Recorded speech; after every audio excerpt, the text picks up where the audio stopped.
Hi Superior Central students, it's me Mrs. Beaupied coming to you for week 2 of Weekly Wellness.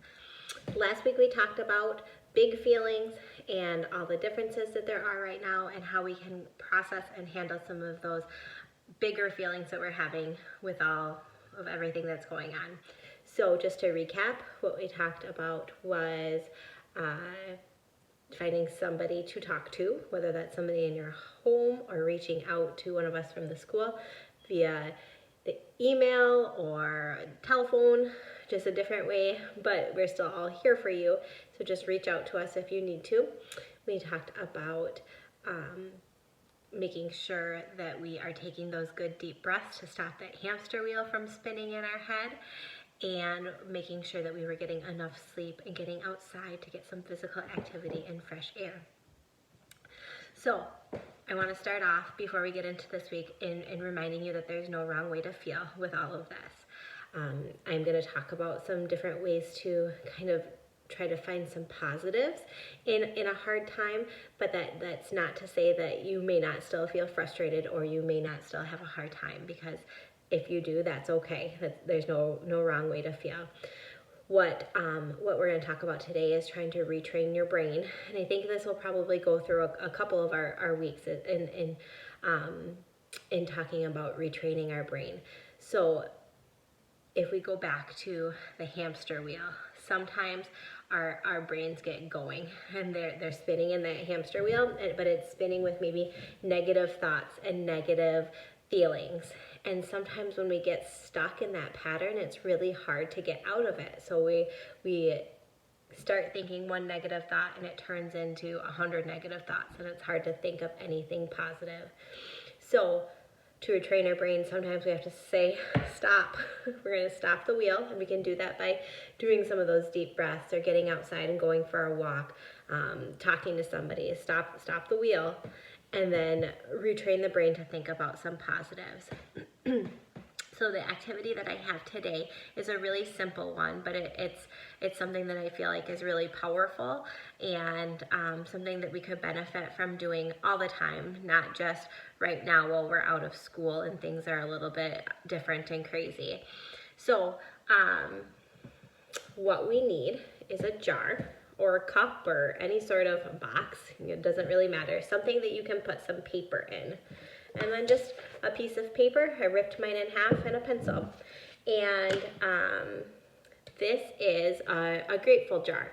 And it's, like I said, a really simple concept that every day you and your family can write something down on a piece of paper, and something that you're grateful for, something that has made you happy, something that somebody did for you that you felt like was above and beyond and just especially kind, something that you are grateful for. You write it down and put it in the jar. And then if you are having a hard time, if you're having one of those moments or days or hours that you are really down and bummed, you have this to look through. You can pull them out and talk about the things that have happened throughout the week that you felt grateful for. Or you and your family can go through and do it at night at dinner table or something like that. If you pick maybe you're going to go through them on Friday, and on Friday night you each pick one out and read about it, and the person who wrote it wants to explain what happened and what they felt and how somebody's actions or whatever it was that they were grateful for impacted them. So it's just a really simple project, but it can have a really big impact on getting your mind out of that negative thought pattern of thinking about all either the scary or the bad or the frustrating things that it may be thinking about. So I challenge you all to do your grateful jar this week. And I will start off by putting my grateful note in for today, and it was that we had such amazing, beautiful weather this weekend. I loved getting a chance to be outside in the sunshine, and we got some outside projects done. And just after being cooped up all winter in the cold, it was really, really nice to feel the sun and to get to enjoy it outside. So I'm gonna put that in my jar, writing it down. And I will have my family do the rest, do theirs for tonight too, and we will have all the things that we are grateful for to go through this week if we need to.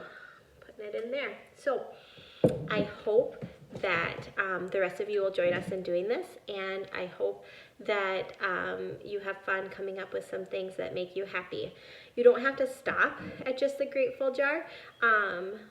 I encourage you guys to reach out to somebody that you're grateful for this week. Thank them, write a letter, make a phone call, touch base with somebody that you are grateful for, and help spread some kindness and some happiness to them as well by telling them why you're grateful for them and what they have done to make your day better. So that's it for today. I can't wait to hear about your grateful jars and if any of you have really enjoyed doing this or found it helpful. And I hope you have a great week. Bye.